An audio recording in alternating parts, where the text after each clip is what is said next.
कहा बाबा पैदा होया इधर संगरूर इलाके दे विच वो कहते दंदियां वढ़ के पास कर वो सिर्फ ते सिर्फ एक मतलब सनसनीखेज खबरां सनसनीखेज जिहड़ियां हैगियां घटनावां सनसनीखेज गल्लां जिहड़ियां हैगियां उन्होंने मतलब उन्होंने जाके आपदे चैनलों ते जां आपदे होर मतलब अदारियां दे राहीं जिथे भी उन्हों दा कोई हैगा ना सोर्स खबरां दे सोर्स ने तो अंध विश्वासां दे प्रति जो प्रचार प्रसार किते भी किया जाता और कोई भी करता है वो एक गैर कानूनी है, सजा याफ्ता जुर्म है। नेम हकीम भी पैदा हो जाते हैं कि ਜਿਹੜੇ कोई मतलब जादू इलाज की गल करते भी साढ़े को ਜਿਹੜਾ नुस्खा है आह नुस्खे ਨਾਲ ਅਸੀਂ ਸਾਰੀਆਂ ਬਿਮਾਰੀਆਂ ठीक करें।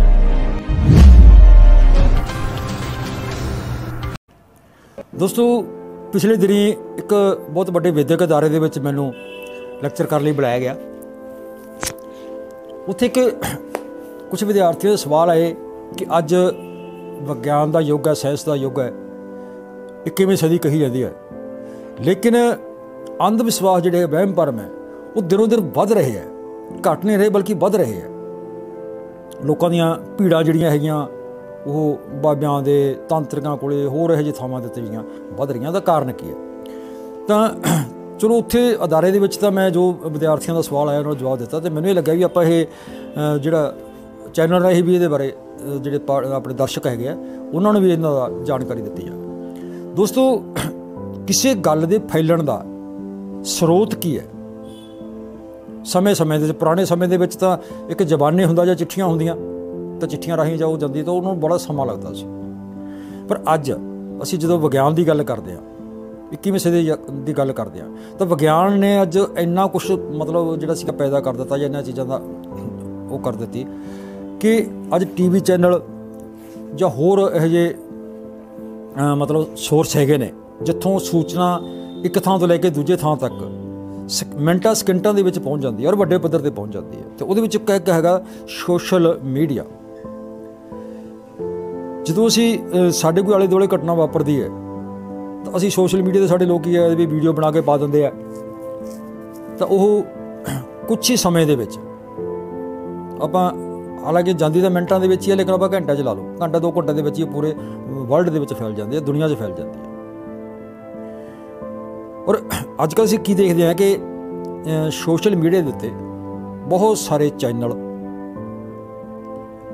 ਚੱਲ ਰਹੇ ਨੇ ਅਤੇ ਕੁਛ ਇਹੋ ਜਿਹੇ ਮਤਲਬ ਜਿਹੜੇ ਹੈਗੇ ਆ ਚਾਹੇ ਆਪਣੇ ਪ੍ਰਿੰਟ ਮੀਡੀਆ ਜਾਂ ਹੋਰ ਹੈਗੇ ਆ ਅਦਾਰੇ ਹੈਗੇ ਨੇ ਜਿਹੜੇ ਖਬਰਾਂ ਦਾ ਸੋਰਸ ਆ ਲੋਕਾਂ ਤੱਕ ਇਹਨੂੰ ਗੱਲ ਲਿਜਾਣਦਾ। ਹੁਣ ਆਪਾਂ ਇੱਥੇ ਨਹੀਂ ਕਰਦੇ ਕਿ ਬਹੁਤ ਸਾਰੇ ਅਦਾਰੇ ਇਹੋ ਜਿਹੇ ਹੈਗੇ ਨੇ ਜੋ ਕਿ ਬਹੁਤ ਵਧੀਆ ਰੋਲ ਅਦਾ ਕਰ ਰਹੇ ਨੇ ਲੋਕਾਂ ਨੂੰ ਜਾਗਰਤ ਕਰਨ ਦਾ, ਲੋਕਾਂ ਤੱਕ ਸੱਚਾਈ ਲਿਜਾਣ ਦਾ। ਪਰ ਕੁਝ ਇਹੋ ਜਿਹਾ ਵੀ ਹੈ ਕਿ ਜਿਹੜਾ ਮਤਲਬ ਬਹੁਤ ਸਾਰਾ ਵੱਡਾ ਕਹਿ ਲਓ ਵੀ ਗਿਣਤੀ ਜਿਹੜੀ ਵੱਡੀ ਗਿਣਤੀ ਹੈਗੀ ਆ ਉਹ ਸਿਰਫ ਤੇ ਸਿਰਫ ਇੱਕ ਮਤਲਬ ਸਨਸਨੀਖੇਜ ਖਬਰਾਂ ਸਨਸਨੀਖੇਜ ਜਿਹੜੀਆਂ ਹੈਗੀਆਂ ਘਟਨਾਵਾਂ ਸਨਸਨੀਖੇਜ ਗੱਲਾਂ ਜਿਹੜੀਆਂ ਹੈਗੀਆਂ ਉਹਨਾਂ ਨੂੰ ਮਤਲਬ ਉਹਨਾਂ ਨੇ ਜਾ ਕੇ ਆਪਦੇ ਚੈਨਲਾਂ 'ਤੇ ਜਾਂ ਆਪਦੇ ਹੋਰ ਮਤਲਬ ਅਦਾਰਿਆਂ ਦੇ ਰਾਹੀਂ ਜਿੱਥੇ ਵੀ ਉਹਨਾਂ ਦਾ ਕੋਈ ਹੈਗਾ ਨਾ ਸੋਰਸ ਖਬਰਾਂ ਦੇ ਸੋਰਸ ਨੇ ਤਾਂ ਉੱਥੇ ਉਹ ਪੇਸ਼ ਕਰਦੇ ਨੇ ਅਤੇ ਲੋਕ ਉਹਨਾਂ ਨੂੰ ਪੜ੍ਹਦੇ ਆ, ਵੇਖਦੇ ਆ, ਸੁਣਦੇ ਆ ਅਤੇ ਉਹ ਫਿਰ ਧੜਾ ਧੜ ਜਿਹੜੀਆਂ ਹੈਗੀਆਂ ਲੋਕਾਂ ਤੱਕ ਅੱਗੇ ਪਹੁੰਚੀ ਜਾਂਦੀਆਂ ਨੇ। ਆਪਾਂ ਇੱਕ ਉਦਾਹਰਨ ਕਰ ਲਈਏ ਵੀ ਆਹ ਗੁੱਤਾਂ ਕੱਟਣ ਵਾਲੇ ਆ ਗਏ ਜੀ, ਤਾਂ ਉਹ ਇੱਕ ਦੀ ਕਿਸੇ ਦੀ ਗੁੱਤ ਕੱਟੀ ਗਈ, ਚਲੋ ਤਰਕਸ਼ੀਲ ਸਿਟੀ ਨੇ ਵੀ ਉਹਦਾ ਮਤਲਬ ਕਾਰਨ ਕੱਢੇ ਲੱਭੇ ਆ, ਬਹੁਤ ਸਾਰੇ ਕੇਸ ਸਾਡੇ ਕੋਲ ਉਸ ਸਮੇਂ ਦੇ ਵਿੱਚ ਆਏ ਹੈਗੇ ਆ। ਇੱਕ ਦੀ ਕੱਟੀ ਗਈ ਉਹ ਸੋਸ਼ਲ ਮੀਡੀਆ 'ਤੇ ਪੈ ਗਿਆ ਅਤੇ ਆਥਣ ਤੱਕ ਪੂਰੇ ਦੇਸ਼ ਦੇ ਵਿੱਚ ਹੀ ਗੁੱਤਾਂ ਕੱਟਣੀਆਂ ਸ਼ੁਰੂ ਹੋ ਗਈਆਂ। ਆਹ ਕਿਤੇ ਮੌਂਕੀ ਮੈਨ ਆ ਗਿਆ ਜੀ, ਕਿਤੇ ਮੁੰਡੇ ਬੱਚੇ ਚੱਕਣ ਵਾਲੇ ਆ ਗਏ ਜੀ, ਕਿਤੇ ਬਿੱਜੂ ਆ ਗਿਆ ਜੀ, ਕਿਤੇ ਤੋਰੀਆਂ ਦੇ ਸੱਪ ਆ ਗਿਆ ਜੀ, ਅਤੇ ਮਿੰਟੋ ਮਿੰਟ ਪੂਰੇ ਦੇਸ਼ ਦੇ ਵਿੱਚ ਔਰ ਪੂਰੇ ਵਰਲਡ ਦੇ ਵਿੱਚ ਇਹ ਜਿਹੜੀਆਂ ਚੀਜ਼ਾਂ ਫੈਲ ਜਾਂਦੀਆਂ ਨੇ। ਇਹੀ ਕਾਰਨ ਹੈ ਕਿ ਇਹ ਅੰਧ ਵਿਸ਼ਵਾਸ ਜਿਹੜੇ ਹੈਗੇ ਸਾਡੇ ਦਿਨੋਂ ਦਿਨ ਵਧੀ ਜਾਂਦੇ ਆ। ਅੱਜ ਕੱਲ੍ਹ 1-2-3 ਚੱਲ ਰਹੀਆਂ ਨੇ ਚੀਜ਼ਾਂ ਜਿਨ੍ਹਾਂ ਦੇ ਸਵਾਲ ਮੇਰੇ ਕੋਲ ਉੱਥੇ ਅਦਾਰੇ ਦੇ ਵਿੱਚ ਵੀ ਕੀਤੇ, ਵਿਦਿਆਰਥੀਆਂ ਨੇ ਕੀਤੇ। ਆ ਕੁਛ ਬਾਬੇ ਜਿਹੜੇ ਹੁਣ ਨਵੇਂ ਮਤਲਬ ਪੈਦਾ ਹੋ ਰਹੇ ਨੇ, ਤਾਂ ਇਹ ਵੀ ਇਸ ਸੋਸ਼ਲ ਮੀਡੀਆ ਦੇ ਇਸ ਮਤਲਬ ਅਦਾਰਿਆਂ ਦੀ ਦੇਣ ਹੈ। ਔਰ ਮੈਂ ਇੱਕ ਗੱਲ ਇੱਥੇ ਕਹਿਣੀ ਚਾਹੂੰਗਾ ਕਿ ਅਦਾਰੇ ਸਾਰੇ ਨਹੀਂ ਇਹ ਚੀਜ਼ ਨੂੰ ਕਰਦੇ, ਬਹੁਤ ਸਾਰੇ ਅਦਾਰੇ ਮੈਂ ਪਹਿਲਾਂ ਵੀ ਕਹਿ ਚੁੱਕਿਆ ਕਿ ਬਹੁਤ ਸਾਰੇ ਅਦਾਰੇ ਹੈਗੇ ਆ ਜਿਹੜੇ ਲੋਕਾਂ ਦੇ ਪ੍ਰਤੀ, ਸਮਾਜ ਦੇ ਪ੍ਰਤੀ ਇੱਕ ਬਹੁਤ ਵਧੀਆ ਜਿਹੜਾ ਸੋਰਸ ਜਿਹੜਾ ਪੈਦਾ ਕਰ ਰਹੇ ਨੇ, ਗਿਆਨ ਵਰਧਕ ਸੋਰਸ ਪੈਦਾ ਕਰ ਰਹੇ ਨੇ। ਪਰ ਵੱਡੀ ਗਿਣਤੀ ਜਿਹੜੇ ਹੈਗਾ ਅਦਾਰਾ ਹੈਗਾ ਉਹ ਉਹ ਇੱਦਾਂ ਵਾਲੇ ਪਾਸੇ ਲੱਗਿਆ ਹੋਇਆ। ਹੁਣ ਉਹਨਾਂ ਦਾ ਕੰਮ ਤਾਂ ਇਹ ਹੈਗਾ ਵੀ ਸਨਸਨੀਖੇਜ਼ ਚੀਜ਼ ਪੇਸ਼ ਕਰਨੀ, ਅਤੇ ਸਨਸਨੀਖੇਜ਼ ਚੀਜ਼ ਪੇਸ਼ ਕਰਨ ਤੋਂ ਬਾਅਦ ਉਹਨਾਂ ਨੂੰ ਵੱਡੇ ਪੱਧਰ 'ਤੇ ਜਿਹੜਾ ਹੈਗਾ ਉਹਨਾਂ ਦਾ ਵਿਊ ਹੈ ਅਤੇ TRP ਹੋਰ ਜੋ ਕੁਛ ਵੀ ਹੈ ਜਿਸ ਵਾਸਤੇ ਉਹ ਕੰਮ ਕਰ ਰਹੇ ਨੇ ਉਹਨਾਂ ਨੂੰ ਪ੍ਰਾਪਤ ਹੁੰਦੀ ਹੈ। ਸੋ ਇਹੀ ਚੀਜ਼ ਹੈ ਵੀ ਹੁਣ ਪਿੱਛੇ ਜੇ ਕਹਾ ਬਾਬਾ ਪੈਦਾ ਹੋਇਆ ਇੱਧਰ ਸੰਗਰੂਰ ਇਲਾਕੇ ਦੇ ਵਿੱਚ, ਉਹ ਕਹਿੰਦੇ ਦੰਦੀਆਂ ਵੱਢ ਕੇ ਇਲਾਜ ਕਰਦਾ। ਇੱਕ ਹੋਰ ਚੈਨਲ ਦੇ ਉੱਤੇ ਉਹ ਉਹਨਾਂ ਦੇ ਰਾਹੀਂ ਜਿਹੜਾ ਸੀਗਾ ਉਹ ਮਤਲਬ ਇੰਨਾ ਪ੍ਰਚਲਿਤ ਹੋ ਗਿਆ ਅਤੇ ਲੋਕਾਂ ਦੀ ਉੱਥੇ ਭੀੜ ਲੱਗ ਗਈ, ਉੱਥੇ ਖੜ੍ਹਨ ਨੂੰ ਥਾਂ ਨਹੀਂ। ਉੱਥੇ ਸਾਡੀ ਤਰਕਸ਼ੀਲ ਸੋਸਾਇਟੀ ਦੇ ਸਾਡੇ ਵਰਕਰ ਨੇ ਜਾ ਕੇ ਗੱਲਬਾਤ ਕੀਤੀ, ਹੋਰ ਕੀਤੀ, ਤਾਂ ਉਹ ਜਦੋਂ ਆਲੇ ਦੁਆਲੇ ਦੇ ਵਿੱਚ ਗੱਲਬਾਤ ਕੀਤੀ ਉਹਦੇ ਕੁਛ ਨਹੀਂ ਹੈ ਯਾਰ, ਬੰਦੇ ਕੱਖ ਨਹੀਂ ਹੈ ਜੀ। ਪਰ ਲੋਕ ਬੜੀ ਦੂਰ ਦੂਰ ਤੋਂ ਜਾਂਦੇ ਆ, ਔਰ ਉਹੋ ਜਿਹੇ ਲੋਕ ਇਹਨਾਂ ਨੂੰ ਮਤਲਬ ਜਿਹੜਾ ਪ੍ਰਫੁੱਲਿਤ ਕਰਦੇ ਆ, ਵਧਾਉਂਦੇ ਆ। ਅਤੇ ਇੱਕ ਹੁਣ ਸਾਡੇ ਇਲਾਕੇ ਦੇ ਵਿੱਚ ਇੱਧਰ ਚੱਲ ਰਿਹਾ ਹੈਗਾ ਰਮਦਿੱਤ ਸਿੰਘ ਵਾਲੇ, ਦੇਖੋ ਕੋਈ ਬੌਣੇ ਬਾਬੇ ਦਾ ਬੜਾ ਟ੍ਰੈਂਡ ਚੱਲ ਰਿਹਾ, ਉਹ ਬੜਾ ਮਤਲਬ ਉਹਨਾਂ ਨੇ ਘੁਮਾ ਰੱਖਿਆ ਹੈਗਾ ਚੈਨਲ ਵਾਲੇ, ਅਤੇ ਉਹ ਚੱਲ ਰਿਹਾ। ਇੱਦਾਂ ਇੱਕ ਪਿੱਛੇ ਜੇ ਦੇਖਿਆ ਕਿ ਇੱਕ ਜਿਹੜਾ ਹੈਗਾ ਕੋਈ ਕਿਤੇ ਜੂਸ ਦੀ ਰੇਹੜੀ ਲਾਈ ਖੜਾ ਹੈਗਾ, ਉਹ ਜੂਸ ਪਿਆਉਂਦਾ ਹੈਗਾ, ਕਹਿੰਦੇ 30 ਰੁਪਏ ਗਲਾਸ ਦੇ ਵਿੱਚ ਉਹ ਬਹੁਤ ਬੜੀਆਂ ਬਿਮਾਰੀਆਂ ਦਾ ਦਾਅਵਾ ਕਰਦੇ ਨੇ ਵੀ ਇਹ ਬਿਮਾਰੀਆਂ ਨੂੰ ਠੀਕ ਕਰਦੇ ਆ। ਕਮਾਲ ਦੀ ਗੱਲ ਹੈ ਯਾਰ। ਅਤੇ ਇੱਕ ਹੁਣ ਪਿੱਛੇ ਜੇ ਮੈਂ ਦੇਖਿਆ ਹੈਗਾ ਇੱਕ ਹੋਰ ਜਿਹੜਾ ਸੀਗਾ ਦਾਅਵਾ ਕਰ ਰਿਹਾ, ਮਤਲਬ ਉਹ ਵੀ ਬੜੀਆਂ ਬਿਮਾਰੀਆਂ ਦਾ ਦਾਅਵਾ ਕਰ ਰਿਹਾ ਵੀ ਮੈਂ ਬਿਮਾਰੀਆਂ ਠੀਕ ਕਰ ਦੇਣਾ ਜੀ, ਔਰ ਸ਼ਾਇਦ ਪਤਾ ਨਹੀਂ ਉਹਦੇ 'ਚ ਮੇਰੇ ਖਿਆਲ ਵੀ ਮੁਫਤ ਵੀ ਕਹਿੰਦੇ ਨੇ ਵੀ ਮੁਫਤ ਇਲਾਜ ਕਰਦੇ, ਕਿਵੇਂ ਕਰਦੇ, ਚਲੋ ਉਹ ਹੈਗਾ, ਚਾਹੇ ਉਹ ਮੁਫਤ ਅਤੇ ਚਾਹੇ ਉਹ ਪੈਸੇ ਲੈ ਕੇ ਆ। ਲੇਕਿਨ ਹੁਣ ਸਵਾਲ ਇਹ ਹੈਗਾ ਵੀ ਤੰਤਰ ਮੰਤਰ ਜਾਦੂ ਟੂਣੇ ਤਵੀਤ ਤਾਗੇ ਇਹ ਵੋ ਅਤੇ ਉਹ ਜਿਹੜੇ ਹੈਗੇ ਆ ਮਤਲਬ ਨੇਮ ਹਕੀਮ ਵੈਦ, ਚਲੋ ਆਪਾਂ ਵੈਦਾਂ ਦੀ ਜਿਹੜੀ ਗੱਲ ਕਰਦੇ ਹਾਂ, ਜਿਹੜੇ ਆਯੁਰਵੇਦ ਦੇ ਨੇ ਜਾਂ ਹੋਰ ਨੇ ਮਤਲਬ ਦੇਸੀ ਦਵਾਈਆਂ ਜਾਂ ਜੜੀ ਬੂਟੀਆਂ ਦਾ ਜੋ ਕਰਦੇ ਨੇ, ਉਹ ਸਾਡੇ ਪੁਰਾਣੇ ਸਮੇਂ ਦੀ ਚੱਲੀ ਆ ਰਹੀ ਹੈ। ਵੈਦ ਪਰੰਪਰਾ ਜਿਹੜੀ ਹੈਗੀ ਆ ਉਹ ਪੁਰਾਣੇ ਸਮੇਂ ਚੱਲੀ ਜਾ ਰਹੀ ਹੈ। ਉਹ ਦਵਾਈਆਂ ਨਾਲ ਪੁਰਾਣੇ ਸਮੇਂ 'ਚ ਇਲਾਜ ਕਰਦੇ ਸੀਗੇ, ਅੱਜ ਵੀ ਕਰਦੇ ਨੇ, ਅੱਜ ਵੀ ਦਵਾਈਆਂ ਜਿਹੜੀਆਂ ਹੈਗੀਆਂ ਚੱਲ ਰਹੀਆਂ ਨੇ, ਔਰ ਲੋਕ ਠੀਕ ਹੁੰਦੇ ਆ। ਲੇਕਿਨ ਕੁਛ ਇਹੋ ਜਿਹੇ ਨੇਮ ਹਕੀਮ ਵੀ ਪੈਦਾ ਹੋ ਜਾਂਦੇ ਨੇ ਕਿ ਜਿਹੜੇ ਕੋਈ ਮਤਲਬ ਜਾਦੂ ਇਲਾਜ ਦੀ ਗੱਲ ਕਰਦੇ ਵੀ ਸਾਡੇ ਕੋਲ ਜਿਹੜਾ ਨੁਸਖਾ ਹੈਗਾ ਅਤੇ ਆਹ ਨੁਸਖੇ ਨਾਲ ਅਸੀਂ ਸਾਰੀਆਂ ਬਿਮਾਰੀਆਂ ਠੀਕ ਕਰਦੇ ਹਾਂ। ਉਹਨਾਂ ਦੀ ਫਿਰ ਐਡ, ਉਹਨਾਂ ਦੀ ਮਸ਼ਹੂਰੀ ਜਿਹੜੀ ਹੈਗੀ ਆ ਉਹ ਫਿਰ ਇਹਨਾਂ ਸੋਰਸਾਂ ਰਾਹੀਂ, ਇਹਨਾਂ ਸਰੋਤਾਂ ਰਾਹੀਂ ਉਹ ਜਾਂਦੀ ਹੈ। ਅਤੇ ਉਹ ਵੀ ਮੈਂ ਹੁਣ ਪਿੱਛੇ ਜਿਹੇ ਦੇਖਿਆ ਹੈਗਾ, ਕੱਲ੍ਹ ਪਰਸੋਂ ਇੱਕ ਵੀਡੀਓ ਦੇਖੀ ਹੈ, ਤਾਂ ਉਹਦੇ ਵਿੱਚ ਉਹ ਭਾਈ ਸਾਹਿਬ ਦਾਅਵਾ ਕਰ ਰਿਹਾ ਹੈਗਾ ਨਸ਼ੇ ਛਡਾਉਣ ਦੇ, ਸਮੈਕ, ਚਿੱਟਾ, ਭੁੱਕੀ, ਸ਼ਰਾਬ, ਜੋ ਵੀ ਨਸ਼ੇ ਹੈਗੇ ਆ ਛਡਾਉਣ ਦੇ ਦਾਅਵੇ ਕਰ ਰਿਹਾ। ਹੁਣ ਉਹ ਕਿੰਨੇ ਦਾਅਵੇ ਹੈ, ਦਾਅਵੇ ਦੀ ਸੱਚਾਈ ਹੈ ਕੀ ਨਹੀਂ ਹੈ, ਉਹਦਾ ਇੱਕ ਪੜਤਾਲ ਦਾ ਵਿਸ਼ਾ ਹੈਗਾ। ਪੜਤਾਲ ਕਰਕੇ ਪਤਾ ਲੱਗਣਾ ਵੀ ਇਹਦੇ ਵਿੱਚ ਸੱਚਾਈ ਕਿੰਨੀ ਹੈਗੀ ਹੈ। ਉਹ ਤਾਂ ਜੇ ਉਹਨੂੰ ਕੋਈ ਇਹੋ ਜਿਹਾ ਮਰੀਜ਼ ਦਿੱਤਾ ਜਾਊਗਾ ਵੀ ਭਈਆ ਚਿੱਟੇ ਵਾਲਾ ਮਰੀਜ਼ ਹੈਗਾ ਜਾਂ ਕੋਈ ਕਿਸੇ ਵਾਲਾ ਹੈਗਾ, ਅਤੇ ਉਹਨੂੰ ਠੀਕ ਕਰਕੇ ਉਹਦੇ ਤਾਂ ਪੜਤਾਲ ਹੈ, ਪੜਤਾਲ ਤੋਂ ਬਾਅਦ ਪਤਾ ਲੱਗੂ ਵੀ ਸੱਚਾਈ ਕਿੰਨੀ ਹੈਗੀ ਹੈ। ਲੇਕਿਨ ਉਹਦੇ 'ਚ ਇੱਕ ਚੀਜ਼ ਜਿਹੜੀ ਮੈਂ ਨੋਟ ਕੀਤੀ ਹੈ ਕਿ ਉਹ ਇੱਕ ਦਵਾਈ ਦਾ ਮਤਲਬ ਕਰ ਰਿਹਾ ਹੈ, ਦਿਖਾ ਰਿਹਾ ਪ੍ਰੈਕਟੀਕਲੀ। ਕੀ ਦਿਖਾ ਰਿਹਾ ਹੈਗਾ ਕਿ ਇੱਦਾਂ ਇੱਕ ਸ਼ਰਾਬ ਦਾ ਪੈਗ ਕਹਿ ਲਓ ਇਹਨੂੰ, ਇਹ ਮੇਰਾ ਵੀ ਕਾਫੀ ਚੱਲ ਰਿਹਾ ਹੈਗਾ ਪਿਛਲੇ ਸਮੇਂ ਤੋਂ, ਵੱਖ ਚੈਨਲ ਚੱਲ ਰਿਹਾ। ਮੈਂ ਸ਼ਰਾਬ ਦਾ ਪਾਣੀ ਬਣਾ ਕੇ ਦਿਖਾਇਆ ਸੀ, ਅਸਲ ਵਿੱਚ ਸ਼ਰਾਬ ਨਹੀਂ ਗੀ। ਚਲੋ ਉਹ ਸਾਥੀ ਉਹ ਭਾਈ ਸਾਹਿਬ ਵੀ ਕਹਿ ਰਿਹਾ ਵੀ ਭਾਈ ਇਹ 'ਚ ਬੇਟਾਡੀਨ ਦਾ ਰੰਗ ਹੈਗਾ। ਤਾਂ ਉਹਦੇ 'ਚ ਕੀ ਕਰ ਰਿਹਾ ਹੈਗਾ ਕਿ ਉਹ ਕਹਿੰਦਾ ਵੀ ਜਦੋਂ ਇੱਕ ਉਹ 'ਚ ਦਵਾਈ ਪਾਉਂਦਾ, ਦਵਾਈ ਪਾ ਕੇ 5-7 ਬੂੰਦਾਂ ਦਵਾਈ ਦੀਆਂ ਪਾਉਂਦਾ, ਤਾਂ ਉਹਦੀ ਉਦਾਹਰਨ ਦਿੰਦਾ ਵੀ ਮੈਂ ਇਹ 'ਚ ਦਵਾਈ ਪਾਤੀ, ਅਤੇ ਜਦੋਂ ਇਹ ਦਵਾਈ ਬੰਦੇ ਦੇ ਸਰੀਰ ਦੇ ਅੰਦਰ ਜਾਊਗੀ ਤਾਂ ਜਿਹੜੀ ਸ਼ਰਾਬ ਹੈ ਜਾਂ ਹੋਰ ਆ ਉਹ ਚੀਜ਼ ਵਾਸ਼ ਕਰ ਦੂਗੀ। ਜਿੱਦਾਂ ਮਤਲਬ ਇਹ ਹੈਗੀ ਹੈ, ਇਹਦੇ ਵਿੱਚ ਆਹ ਦਵਾਈ ਹੈਗੀ ਹੈ, ਉਹ ਦਵਾਈ ਇਸ ਤਰ੍ਹਾਂ ਪਾਉਂਦੇ ਨੇ 5-7 ਬੂੰਦਾਂ, 5-7 ਬੂੰਦਾਂ ਪਾ ਕੇ ਦਵਾਈ, ਅਤੇ ਉਹ ਕਿਸ ਚਿਰ ਮਤਲਬ ਰੱਖਦੇ ਨੇ, ਅਤੇ ਉਹ ਜਿਹੜੀ ਹੈਗੀ ਹੈ ਬੀਟਾਡੀਨ ਆ ਜਾਂ ਜਿਹੜਾ ਚੀਜ਼ ਹੈਗੀ ਹੈ ਉਹ ਮਤਲਬ ਪਾਣੀ ਦੇ ਵਿੱਚ ਕਨਵਰਟ ਹੋ ਜਾਂਦੀ, ਪਾਣੀ 'ਚ ਬਦਲ ਜਾਂਦੀ ਹੈ। ਹੁਣ ਉਹ ਚੀਜ਼ ਮੈਨੂੰ ਹੈਰਾਨੀਜਨਕ ਉਹ ਲੱਗੀ। ਅਤੇ ਆਹ ਦੇਖੋ ਦੋਸਤੋ, ਆਹ ਦਵਾਈ ਦੀਆਂ 4-5 ਬੂੰਦਾਂ ਪਾਈਆਂ ਸੀ, ਮੈਨੂੰ ਖਟਕੀ ਹੈ ਵੀ ਉਹ ਉਹੀ ਚੀਜ਼ ਸੀ ਕਿ ਬੀਟਾਡੀਨ, ਅਤੇ ਆਹ ਹੈਗੀ ਹੈ ਇੱਦਾਂ ਹੀ ਉਹਨਾਂ ਕੋਲ ਸ਼ੀਸ਼ੀ ਹੈਗੀ ਹੈ ਜਿਹਦੇ ਵਿੱਚ ਉਹ ਪਾਉਂਦਾ, ਅਤੇ ਮੈਂ ਵੀ ਆ ਪਾਈਆਂ ਤੁਹਾਡੇ ਸਾਹਮਣੇ ਕੈਮਰੇ ਦੇ ਸਾਹਮਣੇ ਪਾਈਆਂ ਨੇ, ਇਹ ਪਾਣੀ ਬਣ ਗਿਆ।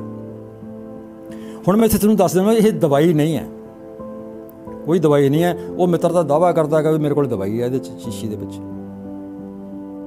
ਪਰ ਮੈਂ ਕਹਿੰਦਾ ਵੀ ਇਹਦੇ ਵਿੱਚ ਕੀ ਹੈ, ਇਹਦੇ ਵਿੱਚ ਮੈਂ ਰਿੰਗ ਕਾਰਡ ਘੋਲਿਆ ਹੋਇਆ ਅਤੇ 4-5 ਬੂੰਦਾਂ ਇਹਦੇ ਵਿੱਚ ਮੈਂ ਰਿੰਗ ਕਾਰਡ ਦੀਆਂ ਪਾਈਆਂ ਨੇ, ਇਹ ਪਾਣੀ ਬਣ ਗਿਆ। ਹੁਣ ਇੱਥੋਂ ਉਹ ਗੱਲ ਦਾ ਤੁਸੀਂ ਹਿਸਾਬ ਲਾਓ ਵੀ ਇਹ ਕਿਵੇਂ ਹੋ ਸਕਦਾ ਹੈ। ਕੀ ਇਹ ਦਵਾਈ ਹੋ ਸਕਦੀ ਹੈ ਜਾਂ ਕੀ ਉਹਦੇ ਦਾਅਵੇ ਸੱਚੇ ਹੋ ਸਕਦੇ ਆ?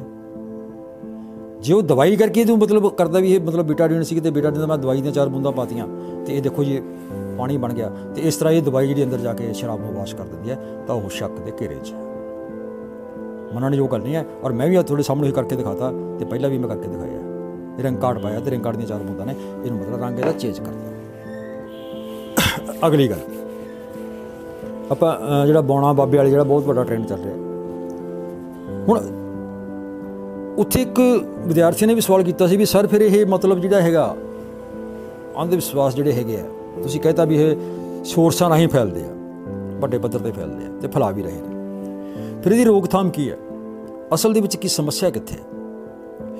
ਸਮੱਸਿਆ ਸਾਡਾ ਸਿਸਟਮ ਕਿਹੋ ਜਿਹਾ, ਜਿਹੜੇ ਸਿਸਟਮ 'ਤੇ ਅਸੀਂ ਰਹਿੰਦੇ ਹਾਂ, ਜਿਹੜੇ ਸਿਸਟਮ ਅਸੀਂ ਚੁਣਦੇ ਹਾਂ, ਜਿਹੜਾ ਸਾਡਾ ਪ੍ਰਬੰਧ ਹੈ ਉਹ ਕਿਹੋ ਜਿਹਾ?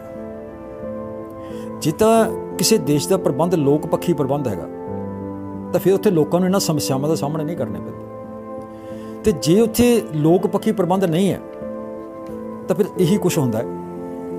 ਹੁਣ ਜੇ ਆਪਾਂ ਅੰਧ ਵਿਸ਼ਵਾਸਾਂ ਦੀ ਗੱਲ ਕਰੀਏ ਤਾਂ ਅੰਧ ਵਿਸ਼ਵਾਸਾਂ ਦੇ ਪ੍ਰਤੀ ਜੋ ਪ੍ਰਚਾਰ ਪ੍ਰਸਾਰ ਕਿਤੇ ਵੀ ਕੀਤਾ ਜਾਂਦਾ ਔਰ ਕੋਈ ਵੀ ਕਰਦਾ ਹੈ ਉਹ ਇੱਕ ਗੈਰ ਕਾਨੂੰਨੀ ਹੈ, ਸਜ਼ਾ ਯਾਫਤਾ ਜੁਰਮ ਹੈ। ਇਹ ਕਾਨੂੰਨ ਜਿਹੜਾ ਸੀਗਾ 1954 ਦੇ ਵਿੱਚ ਬਣਿਆ ਤੇ 1955 ਦੇ ਵਿੱਚ ਇਹ ਨੋਟੀਫਿਕੇਸ਼ਨ ਰਾਹੀਂ ਲਾਗੂ ਹੋਇਆ, ਜਿਹਦਾ ਗਸਤੀ ਪੱਤਰ ਨੰਬਰ 511 26/2/1955 ਨੂੰ ਭਾਰਤ ਦੇ ਗਜ਼ਟ ਦੇ ਵਿੱਚ ਲਾਗੂ ਹੋਇਆ। ਹੁਣ ਇਹਦੇ ਵਿੱਚ ਕੀ ਹੈ ਕਿ ਕਿਹੜੀਆਂ ਮੋਟੀਆਂ ਮੈਂ ਗੱਲਾਂ ਦੱਸਦਾ, ਕਿਉਂਕਿ ਇਹ ਤਾਂ ਕਾਫੀ ਕੁਛ ਪਿਆ ਇਹਦੇ ਕਾਨੂੰਨ ਦੇ ਵਿੱਚ, ਕਿ ਮਸ਼ਹੂਰੀ ਵਿੱਚ ਕੋਈ ਵੀ ਸੂਚਨਾ, ਗਸਤੀ ਪੱਤਰ, ਚੇਪੀ, ਵਲਟਣ ਵਾਲਾ ਕਾਗਜ਼ ਜਾਂ ਹੋਰ ਦਸਤਾਵੇਜ਼, ਜ਼ਬਾਨੀ ਘੋਸ਼ਣਾ, ਰੌਸ਼ਨੀ, ਆਵਾਜ਼ ਜਾਂ ਧੂਏ ਨਾਲ ਜ਼ਾਹਰ ਕੀਤੀ ਘੋਸ਼ਣਾ ਆ ਜਾਂਦੇ ਹਨ। ਦਵਾਈ ਤੋਂ ਭਾਵ ਕੋਈ ਵੀ ਇਹੋ ਜਿਹੀ ਦਵਾਈ ਜੋ ਮਨੁੱਖ ਜਾਂ ਜਾਨਵਰਾਂ ਲਈ ਅੰਦਰੂਨੀ ਅਤੇ ਬਾਹਰੀ ਤੌਰ 'ਤੇ ਵਰਤੀ ਜਾ ਸਕਦੀ ਹੋਵੇ। ਹੁਣ ਇਹਦੇ ਵਿੱਚ ਕੀ ਹੈਗਾ ਕਿ ਜਾਦੂਈ ਇਲਾਜ, ਚਾਹੇ ਇੱਦਾਂ ਦਾ ਜਿਹੜਾ ਇਲਾਜ ਕੀਤਾ ਜਾਂਦਾ ਹੈਗਾ, ਚਾਹੇ ਉਹ ਤੰਤਰਾਂ ਮੰਤਰਾਂ ਨਾਲ ਇਲਾਜ ਕੀਤਾ ਜਾਂਦਾ, ਜਾਦੂ ਇਲਾਜ ਤੋਂ ਭਾਵ ਹੈ ਤਵੀਤ, ਮੰਤਰ, ਕਵਚ ਜਾਂ ਕੋਈ ਵੀ ਇਹੋ ਜਿਹਾ ਲਾਲਚ ਜਿਸ ਰਾਹੀਂ ਜਾਦੂ ਸ਼ਕਤੀਆਂ ਦੁਆਰਾ ਕਿਸੇ ਮਨੁੱਖੀ ਜਾਂ ਜਾਨਵਰ ਦੀ ਕਿਸੇ ਬਿਮਾਰੀ ਦੀ ਜਾਂਚ, ਇਲਾਜ, ਬਿਮਾਰੀ ਨੂੰ ਘਟਾਉਣ, ਵਰਤਾਓ ਜਾਂ ਰੋਕਥਾਮ ਕਰਨ ਦਾ ਦਾਅਵਾ ਕੀਤਾ ਗਿਆ ਹੋਵੇ, ਜਾਂ ਮਨੁੱਖੀ ਜਾਂ ਜਾਨਵਰ ਦੇ ਸਰੀਰ ਜਾਂ ਕਿਸੇ ਵੀ ਅੰਗ ਨੂੰ ਪ੍ਰਭਾਵਿਤ ਕਰਨ ਦਾ ਦਾਅਵਾ ਕੀਤਾ ਗਿਆ। ਠੀਕ ਹੈ, ਤੇ ਇਹਦੇ ਵਿੱਚ ਮਤਲਬ ਜਿਹੜਾ ਹੈਗਾ ਬਹੁਤ ਕਾਫੀ ਕੁਛ ਇਹਦੇ 'ਚ ਲਿਖਿਆ ਹੋਇਆ, ਕਿਉਂਕਿ ਬਹੁਤ ਵੱਡੀ ਵੀਡੀਓ ਸਾਰਾ ਵਿਸਤਾਰ ਦੀ ਕਰਦੀ ਉਹ ਪੈਣਾ ਹੈਗਾ। ਤੇ ਇਹਦੇ ਵਿੱਚ ਹੁਣ ਜਿਹੜੀ ਸਜ਼ਾ ਕੀ ਹੈ, ਜੇ ਜੋ ਵੀ ਵਿਅਕਤੀ ਇਸ ਕਾਨੂੰਨ ਦੀਆਂ ਜਾਂ ਕਾਨੂੰਨ ਦੇ ਤਹਿਤ ਬਣਾਏ ਗਏ ਨਿਯਮਾਂ ਦੀਆਂ ਵਿਵਸਥਾਵਾਂ ਦੀ ਉਲੰਘਣਾ ਕਰੇਗਾ, ਉਹ ਹੇਠ ਮੁਤਾਬਕ ਸਜ਼ਾ ਭੁਗਤਣ ਦਾ ਪਾਬੰਦ ਹੋਵੇਗਾ। ਪਹਿਲੀ ਵਾਰ ਜੁਰਮ ਸਾਬਤ ਹੋਣ ਤੇ 6 ਮਹੀਨੇ ਤੱਕ ਦੀ ਕੈਦ ਜਾਂ ਜੁਰਮਾਨਾ ਜਾਂ ਦੋਵੇਂ, ਦੁਬਾਰਾ ਜੁਰਮ ਸਾਬਤ ਹੋਣ ਤੇ 1 ਸਾਲ ਤੱਕ ਦੀ ਕੈਦ ਜਾਂ ਜੁਰਮਾਨਾ ਜਾਂ ਦੋਵੇਂ। ਇਹ ਮੈਂ ਨਹੀਂ ਕਹਿ ਰਿਹਾ, ਸੰਵਿਧਾਨ ਦੀ ਕਿਤਾਬ ਕਹਿ ਰਹੀ ਹੈ, ਸੰਵਿਧਾਨ ਦੇ ਵਿੱਚ ਲਿਖਿਆ ਹੋਇਆ ਹੈ। ਹੁਣ ਸਵਾਲ ਕਿੱਥੇ ਹੁੰਦਾ ਹੈਗਾ, ਫਿਰ ਇਹ ਲਾਗੂ ਕਿਉਂ ਨਹੀਂ ਹੋ ਰਿਹਾ? ਗੱਲ ਫਿਰ ਉੱਥੇ ਆ ਜਾਂਦੀ ਹੈ ਕਿ ਸਾਡਾ ਸਿਸਟਮ ਕਿਹੋ ਜਿਹਾ, ਸਾਡਾ ਪ੍ਰਬੰਧ ਕਿਹੋ ਜਿਹਾ। ਅੰਧ ਵਿਸ਼ਵਾਸ ਫੈਲਾਉਣ ਦੇ ਵਿੱਚ ਸਾਡਾ ਸਿਸਟਮ ਜ਼ਿੰਮੇਵਾਰ ਹੈ, ਜਦੋਂ ਕਿ ਇਸ ਸੰਵਿਧਾਨ ਦੀ ਧਾਰਾ ਨੂੰ 73 ਸਾਲ ਹੋ ਗਏ ਛੇੜਿਆ ਤੱਕ ਨਹੀਂ ਗਿਆ। ਉਲਟ ਕੀ ਹੈ ਕਿ ਸਾਡੇ ਬੜੇ ਲੀਡਰ, ਨੇਤਾ ਲੋਕ ਉਹਨਾਂ ਬਾਬਿਆਂ ਕੋਲੇ, ਉਹਨਾਂ ਦੇ ਸਥਾਨਾਂ 'ਤੇ ਜਿੱਥੇ ਵੀ ਦੇਖਦੇ ਵੀ ਕੋਈ ਬਾਬਾ ਛੋਟਾ ਮੋਟਾ ਵੀ ਬੈਠਾ ਨਾ, ਉੱਥੇ ਦੇਖਿਆ ਵੀ 200-400 ਬੰਦਾ ਇਹਦੇ ਕੋਲ ਆਉਂਦਾ ਗਾ, ਉੱਥੇ ਜਾ ਕੇ ਵੀ ਨੱਕ ਰਗੜਦੇ ਵੀ 200-400 ਜਿਹੜੀਆਂ ਵੋਟਾਂ ਸਾਨੂੰ ਇਹ ਵੀ ਆਉਣਗੀਆਂ, ਤੇ ਬਾਬੇ ਦੀ ਬੱਲੇ ਬੱਲੇ ਹੋ ਜਾਂਦੀ ਹੈ। ਫਿਰ ਲੋਕ ਜਿਹੜੇ ਹੈਗੇ ਉੱਥੇ ਮਗਰ ਮੀਰਾ ਘੱਤਦੇ ਨੇ, ਯਾਰ ਵੀ ਦੇਖੋ ਐਡਾ ਵੱਡਾ ਯਾਰ ਉੱਥੇ ਲੀਡਰ ਆ ਗਿਆ। ਜਦੋਂ ਕਿ ਇਹਨਾਂ ਦੀ ਜ਼ਿੰਮੇਵਾਰੀ ਬਣਦੀ ਸੀਗੀ, ਸਿਸਟਮ ਦੀ ਜ਼ਿੰਮੇਵਾਰੀ ਬਣਦੀ ਸੀਗੀ, ਚਾਹੇ ਉਹ ਕੋਈ ਕਿਸੇ ਵੀ ਰੰਗ ਦੀਆਂ ਸਰਕਾਰਾਂ ਰਹੀਆਂ ਨੇ ਪਿਛਲੇ 74-75 ਸਾਲਾਂ ਦੇ ਵਿੱਚ, ਉਹਨਾਂ ਦੀ ਜ਼ਿੰਮੇਵਾਰੀ ਸੀਗੀ ਸਾਡੇ ਨਾਗਰਿਕਾਂ ਨੂੰ ਇਹ ਹੱਕ ਦੇਣ ਦਾ। ਔਰ ਇਸ ਬਾਰੇ ਵੀ ਕਾਨੂੰਨ ਕਹਿੰਦਾ ਹੈਗਾ ਕਿ ਵਿਗਿਆਨਕ ਵਿਚਾਰਧਾਰਾ ਨੂੰ ਫੈਲਾਉਣਾ ਜਿਹੜਾ ਹਰ देश के नागरिक दी जिम्मेवारी है, ਉਹਦਾ फर्ज है, पर इस तो उल्ट हो रहा। जो कोई लोग कोई संस्थावां इस दे प्रति गल करदियां ने तो उल्टा उन्होंने लपेटे 'च ले लिया जाता है भी लोगों को जगा रहे हैं, क्योंकि इत्थों का प्रबंध, इत्थों का सिस्टम नहीं चाहता कि लोग जागृत होण। को लोग जागृत हो गए फिर सवाल करनगे। तो अज साडे लोगों की समस्या की है, अज लोग हर पक्ष तो दुखी है, बेरोजगारी शिखरां ते है, भुखमरी शिखरां ते है, कोई इत्थे सेहत सहूलतां दा प्रबंध नहीं है, सिस्टम नहीं है, कोई विद्या का प्रबंध नहीं है। तो जे किते कोई अदारे हैगे आ तो उत्थे भी पूरा प्रबंध नहीं है। दूजे नंबर ते जिहड़ी आपां गल करदे हां भी कोई जूस पिया के बीमारियां का इलाज कर रहा, तो कोई मतलब इदां दियां जिहड़ियां मैं ट्रैक करके दिखाई, ट्रैक करके दिखा के वो दवाइयां का इलाज करने का दावा कर रहा है। दोस्तों, एक डॉक्टर बनने वास्ते, एक आम MBBS डॉक्टर बनने वास्ते 5 साल पढ़ाई करनी पैंदी है, और जिहड़ी सरकारी फीस है उहदे 20 तो 30 लाख रुपया लगता है, उतले खर्चे का बाकी है। तो एक MD डॉक्टर की कोर्स करने वास्ते 8 साल पढ़ाई करनी पैंदी है, उहदी फीस भी वध है, वो 70-80 लाख रुपए तक उसकी फीस लग जाती है। तो उतला खर्चा जो वक्रा, यानी करोड़ रुपए जाके डॉक्टर बनता है, 8 साल पढ़ाई करता, करोड़ रुपया लाता, फिर डॉक्टर बनता। और ये सरकारी है, प्राइवेट तो होर भी ज़्यादा वक्री। तो जो हुण इन्हां टोटियां नाल सारियां बीमारियां दे इलाज होण तो दोस्तों फिर किसी को करोड़ रुपया लाउण दी लोड़ नहीं है। फिर तो आ टोटके सीख लैण, सीख के आपदा हस्पताल खोल के बह जाण, लै भाई आ 2 बूंदा पियाई जाण ते सारियां बीमारियां का इलाज ठीक है। नहीं हुंदा इदां। पर हुण साडे इत्थे अज्ञानता बहुत ज़्यादा है, कुछ साडे लोकां दे हालात इन्ने माड़े ने, सरकारी प्रबंध नहीं है इलाज का, तो फिर साडे लोग सोचते यार चलो अपना की है 500-700 हज़ार रुपया लेके देख लो दवाई, की फायदा ही हो जाए। ਹੁਣ उदों बाद फायदा होंदा कि ना होंदा, कई बार किसी का नुकसान ही हो जाता, फिर जिसका नुकसान हो गया वो कहता यार अपनी तो लिखी है इस, वो फिर लिखी कह के चुप कर जाता। सो सानू जागृत होने की लोड़। कहनी चाहूँगा मैं हत्थ बन के तरकशील सोसाइटी पंजाब वालों असीं बेनती करते हैं उन्हां अदारियां नूं जिहड़े सूचना के स्रोत ने भी यार प्लीज़ साडे लोग खास करके पंजाब के लोग पहले बहुत गुरबत की जिंदगी दे विच फसे हुए ने, बहुत दुखी ने, औखे ने। पिछले लंबे समय तो साडे नौजवान नशियां दी भेंट चढ़ के जिंदगी तो हथ धो रहे हैं, और जिन्हां नौजवानों तो सानू उम्मीदां सी, जिन्हां नौजवानों ने साडा भविख बनना सी, अज साडे वर्गे बजुर्गों के कंधियां दे उत्ते अर्थी के रूप में शमशान घाटां नूं जा रहे हैं। अज लोग आर्थिक पक्ष तो दुखी ने, अज लोग महंगाई तो दुखी ने, अज लोग बेरोजगारी तो दुखी ने, यानी दुख ही दुख ने हर पासे। और खास करके पंजाब की त्रासदी रही है कि हमेशा इनू मुहम्मदां ने ही ले लिया। तो आपां कुछ चंगा सिरजण वास्ते इन्हां लोकां दे चंगे वास्ते अगे आइए। खास करके वो सूचना के अदारे,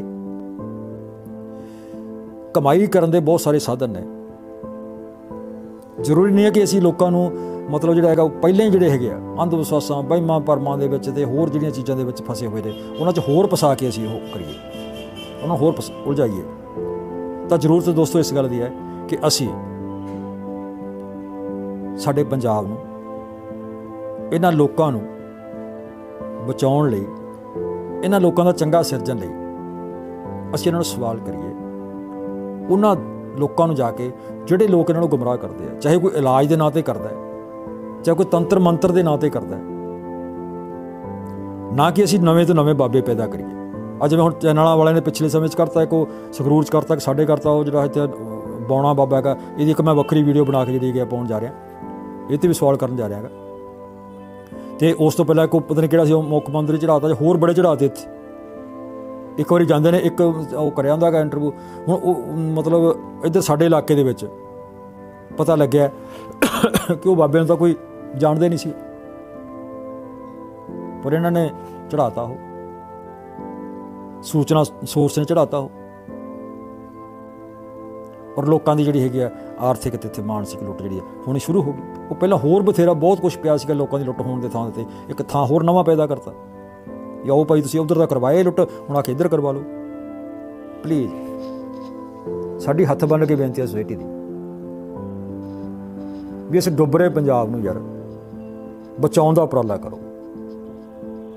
ਇਹਨਾਂ ਲੋਕਾਂ ਨੂੰ, ਬਹੁਤ ਲੋਕ ਇਹ ਹਰ ਪਾਸਿਓਂ ਜਿਹੜੇ ਹੈਗਾ ਔਖੇ ਨੇ, ਔਰ ਇਸ ਸਿਸਟਮ ਨੇ ਨਿਚੋੜ 'ਤੇ ਇਹ ਲੋਕ। ਜ਼ਿੰਦਗੀ ਦੇ ਵਿੱਚ ਆਪਾਂ ਜਿੰਨਾ ਵੀ ਚੰਗਾ ਕਰ ਸਕਦੇ ਹਾਂ ਇਹਨਾਂ ਲੋਕਾਂ ਵਾਸਤੇ, ਸਮਾਜ ਵਾਸਤੇ ਕਰਨ ਦੀ ਕੋਸ਼ਿਸ਼ ਕਰੀਏ, ਜਿਹਦੇ ਕੋਲ ਜਿੰਨਾ ਕੁ ਵੀ ਸੋਰਸ ਹੈ। ਦੋਸਤੋ, ਪੈਸਾ ਜਿੰਨਾ ਮਰਜ਼ੀ ਕਮਾ ਲਓ, ਕੋਈ ਫਰਕ ਨਹੀਂ ਪੈਂਦਾ। ਜਦੋਂ ਅਸੀਂ ਪੈਸੇ ਦੀ ਦੌੜ ਦੇ ਮਗਰ ਭੱਜ ਤੁਰਦੇ ਹਾਂ ਨਾ, ਅਸੀਂ ਪੈਸਾ ਕਮਾ ਲੈਂਦੇ ਹਾਂ, ਪਰ ਉਹ ਸਾਡਾ ਸੁੱਖ ਸ਼ਾਂਤੀ ਚੈਨ ਸਾਡੇ ਖੋਹ ਲੈਂਦਾ ਹੈ। ਪੈਸੇ ਨੂੰ ਆਪਾਂ ਲੋੜ ਬਣਾਈਏ, ਨਾ ਕਿ ਕਮਜ਼ੋਰੀ। ਤੇ ਜਦੋਂ ਅਸੀਂ ਲੋਕਾਂ ਵਾਸਤੇ, ਸਮਾਜ ਵਾਸਤੇ ਕੰਮ ਕਰਦੇ ਹਾਂ, ਤਾਂ ਚਾਹੇ ਪੈਸਾ ਥੋੜ੍ਹਾ ਆ ਜਾਏ, ਪਰ ਜੋ ਸੰਤੁਸ਼ਟੀ, ਮਾਨਸਿਕ ਸੰਤੁਸ਼ਟੀ ਮਿਲਦੀ ਹੈ, ਉਸ ਨੂੰ ਸ਼ਾਇਦ ਦੁਨੀਆ ਦੀ ਕੋਈ ਦੌਲਤ ਖਰੀਦ ਨਹੀਂ ਸਕਦੀ। ਸੋ ਫਿਰ ਇੱਕ ਵਾਰੀ ਬੇਨਤੀ ਹੈ ਕਿ ਜਿਹੜੇ ਆ ਹੁਣ ਨਵੇਂ ਖਾਸ ਕਰਕੇ ਮੇਰੀ ਉਹਨਾਂ ਅਦਾਰਿਆਂ ਨੂੰ, ਸੂਚਨਾ ਅਦਾਰਿਆਂ ਨੂੰ, ਸਾਰਿਆਂ ਦੀ ਗੱਲ ਨਹੀਂ ਮੈਂ ਕਰਦਾ, ਬਹੁਤ ਸਾਰੇ ਇਹੋ ਜਿਹੇ ਸੂਚਨਾ ਅਦਾਰੇ ਨੇ, ਬਹੁਤ ਸਾਰੇ ਇਹੋ ਜਿਹੇ ਚੈਨਲ ਨੇ, ਬਹੁਤ ਸਾਰੇ ਇਹੋ ਜਿਹੇ ਪ੍ਰਿੰਟ ਜਿਹੜੇ ਹੈਗੇ ਨੇ, ਪ੍ਰਿੰਟ ਮੀਡੀਆ ਵੀ ਹੈਗਾ ਕਿ ਬਹੁਤ ਕੁਛ ਕਰ ਰਿਹਾ ਸਮਾਜ ਵਾਸਤੇ, ਬਹੁਤ ਵਧੀਆ ਕਰ ਰਿਹਾ। ਪਰ ਕੁਛ ਲੋਕ ਜੋ ਇਹ ਕਰ ਰਹੇ ਨੇ, ਜਿੱਦਾਂ ਕਿਤੇ ਬਾਬਾ ਪੈਦਾ ਕਰਤਾ, ਕਿਤੇ ਕੋਈ ਨੀਮ ਹਕੀਮ ਪੈਦਾ ਕਰਤਾ, ਨਾ ਕਰੋ ਯਾਰ। ਸੋ ਬੇਨਤੀ ਹੀ ਹੈ, ਇੰਨੀਆਂ ਬੇਨਤੀਆਂ ਦੇ ਨਾਲ ਮੈਂ ਅਗਲੀ ਵੀਡੀਓ ਲੈ ਕੇ ਆਉਣਾ ਹੈਗਾ। ਜਿਹੜਾ ਨਵਾਂ ਬਾਬਾ ਪੈਦਾ ਕੀਤਾ ਇਹਨਾਂ ਨੇ, ਬੌਣਾ ਬਾਬਾ, ਇਹ 'ਤੇ ਵੀਡੀਓ ਬਣਾਉਣਾ। ਅਤੇ ਕੋਈ ਵੱਧ ਘੱਟ ਗੱਲ ਹੋਵੇ ਮਾਫੀ ਚਾਹੂੰਗਾ, ਕਿਉਂਕਿ ਮੇਰਾ ਕਿਸੇ ਨੂੰ ਕੋਈ ਕਿਸੇ ਕਿਸਮ ਦਾ ਟਾਰਗੇਟ ਕਰਨ ਦਾ ਮਕਸਦ ਨਹੀਂ ਹੈ। ਇਹ ਮੇਰੇ ਅੰਦਰ ਦੀ ਸੋਚ ਅਤੇ ਮੇਰੇ ਪੰਜਾਬ ਲਈ, ਮੇਰੇ ਲੋਕਾਂ ਲਈ ਇੱਕ ਉਹ ਦਰਦ ਹੈ ਜਿਹੜਾ ਕਿ ਤੁਹਾਡੇ ਸਾਹਮਣੇ ਮੈਂ ਪੇਸ਼ ਕੀਤਾ ਹੈ। ਆਓ ਆਪਾਂ ਸਾਰੇ ਰਲ ਕੇ ਇਸ ਅੰਧ ਵਿਸ਼ਵਾਸਾਂ, ਵਹਿਮਾਂ ਭਰਮਾਂ ਤੋਂ, ਜਿੱਥੇ ਸਾਡੇ ਲੋਕਾਂ ਦੀ ਮਾਨਸਿਕ, ਆਰਥਿਕ ਅਤੇ ਸਰੀਰਕ ਲੁੱਟ ਹੁੰਦੀ ਹੈ, ਉਹਨਾਂ ਨੂੰ ਬਚਾਉਣ ਲਈ ਆਪਾਂ ਆਪਣਾ ਬਣਦਾ ਰੋਲ ਅਦਾ ਕਰੀਏ।